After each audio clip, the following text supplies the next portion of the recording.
Any good negotiator knows what their objectives are. Let's talk about that now. First, a good negotiator knows what they want.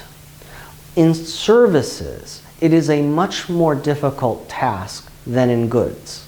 In goods, you have blueprints and diagrams and a model. I was doing some teaching for a company that makes a gear shift for automobiles, and when I walked into the lobby, they had a gear shift in the middle of the lobby with all the parts. It is obvious what it looks like. The objective is very clear. You can walk into the lobby and see it. Now try to figure out your objectives when you're doing security services. Now, you think that's easy. Let's say you're doing security services for a hotel. Great. Should be fairly easy.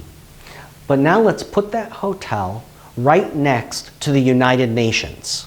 Across the street, there is a hotel actually right across the street from the United Nations. Think about the added security needed at that hotel versus any other hotel in the world. Because at that hotel, diplomats are much more likely to stay there. It's a much bigger target, and all of these different countries who provide diplomats probably have their own security teams that have to be coordinated. It becomes a much bigger task. The objective, the scope of what you need to achieve is much greater. So you need, especially in services, to create a really great scope of work. It's a skill. Go take a class, go learn to draft a good scope of work, because that's how you know what your objectives are, and you communicate that objective to the other side. And I have a really good tip for you. Here's my tip. When you are writing your objectives down, puff yourself up. So for example, if I am going to buy security services for a hotel, sounds great.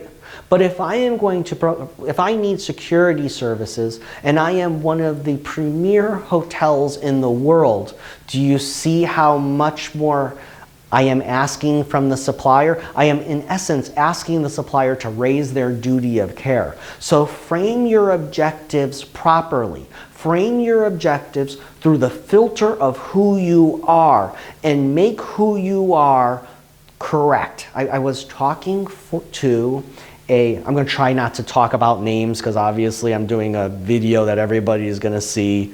So I was talking to a gambling company, a company who you can go in and gamble at.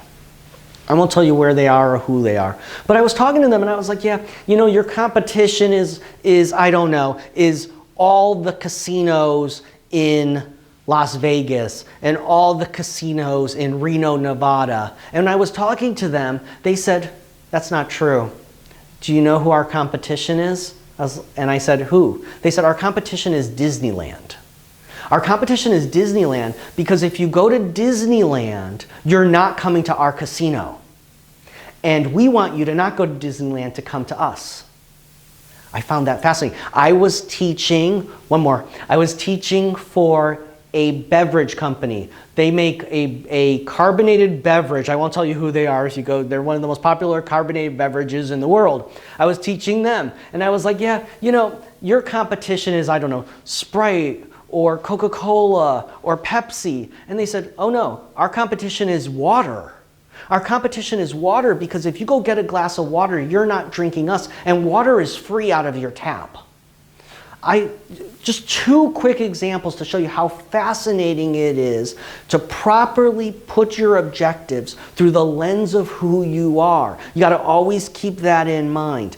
And next, it requires a lot of information. It requires looking at yourself in the proper way. And you got to go do research. You got to go online and look at your competition. You have to go look at what other people are doing when they go and bid it out. You have to be able, as a company, to speak with one voice. And that voice oftentimes is even in your contract and what you're saying in your contractual language. So from beginning to end, Whether you talk about who you are in advertising or whether we're writing our contracts, knowing what you want, knowing your objectives is a company effort. It really makes you speak with one voice. And I have one more thing to say here. Once you determine what your objective is, do not be pushed or pulled from your objectives. A lot of times as you go and negotiate with the other side, they're going to try and say, no, that's not what you want this, or are you sure you really want that, or you're wrong, or I cannot give it to you, nobody can. Don't be pushed or pulled. You always have the option to not proceed. But to me, your choice, achieve your objectives or don't do it. Two choices, not change your objectives. You see what I mean? So try to keep that in mind as well.